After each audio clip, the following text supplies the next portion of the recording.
যাই হোক, আলহামদুলিল্লাহ একটা লোকাল প্রোগ্রামে আসলাম গাড়ি নিয়ে।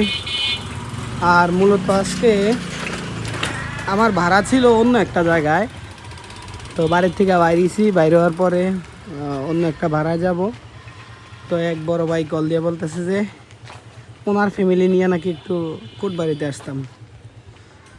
তো যাই হোক, একটা গাড়ি অনেক কষ্টে মিলেই দিয়া আমার যে ভাড়াটা ছিল ওই ভাড়াটার মধ্যে একটা গাড়ি মিলাই দিয়া এরপরে আমি আসলাম কোটবাড়িতে।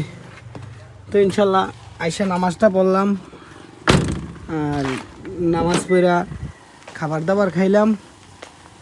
খাওয়ার পরে এখন ইনশাল্লাহ আসলাম গাড়ির কাছে। হয়তো বেশিক্ষণ আর লাগবে না, হয়তো এক ঘন্টার ভিতর হয়তো বাইরে যাব। তো ইনশাল্লাহ সকালে হালকা বৃষ্টি পড়ছিল, মনে করছি যে আজকে সারাদিন হয়তো বৃষ্টি পড়বো, গাড়িটা আবার ময়লা হবো। যাই হোক, গাড়িটা ময়লা হয় নাই, বৃষ্টিও পড়ে নাই, তো এই আর কি।